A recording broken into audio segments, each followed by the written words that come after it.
One evening, Thomas brought his last train to the junction. He went for a drink. "I'm going to the big station," he said to Percy and Toby. "So are we," they answered. "Do you know," Percy went on, "I think something's up." Toby looked at the sky. "Where?" "Down here, silly," laughed Thomas. "How," asked Toby reasonably, "can something be up when it's down?" "Look," said Thomas excitedly. "Look!" 7 engines from the other railway were coming along the line. "Hello, Ginty," whistled Percy. "Hello, Pug. They're friends of mine," he explained. "I don't know the others." Ginty and Pug whistled cheerfully as they puffed through the station. "What is all this?" asked Thomas. "The Fat Controller's got a plan," answered his driver, "and he's going to tell it to us. Come on." So they followed to the big station at the end of the line, where all the engines had gone. The Fat Controller was waiting for them there. "The people of England," he said, "read about us in the books, but they do not think that we are real." "Shame!" squeaked Percy.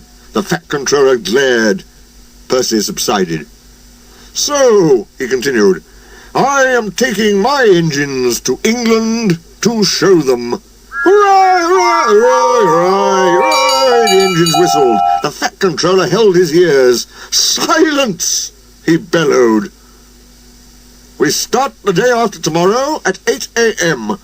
Meanwhile, as these engines have kindly come from the other railway to take your place, you will show them your work tomorrow." Next day, as Annie and Clarabelle were going to England too, Thomas and Ginty practised with some other coaches. Thomas was excited. He began boasting about his race with Bertie. "I whooshed through the tunnel and stopped an inch from the buffers, like this."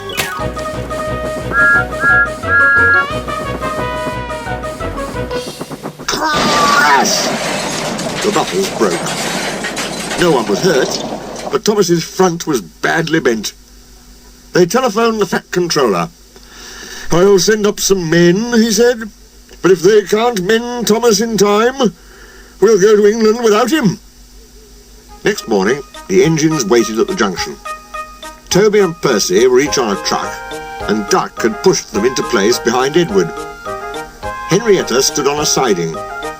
The Fat Controller had called her a curiosity. "I wouldn't dream of leaving you behind," he said. "I'll fit you up as my private coach." She felt very grand. Gordon, James and Henry were in front. They whistled impatiently. The Fat Controller paced the platform. He looked at his watch.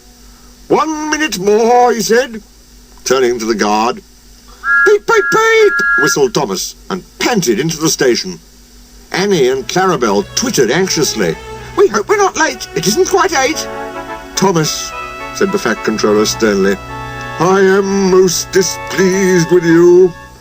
You nearly upset my arrangements." Thomas, abashed, arranged himself in the coaches behind Duck, without saying a word. The Fat Controller climbed into Henrietta. The guard blew his whistle and waved his flag.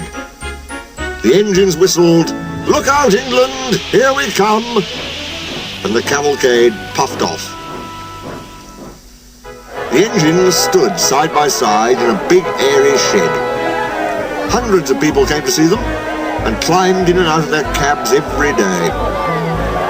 They liked it at first, but presently felt very bored and were glad when it was time to go. The people along their line put the flags out and cheered them home. "We are glad to see you," they said. "Those others did their best, but they don't know our ways.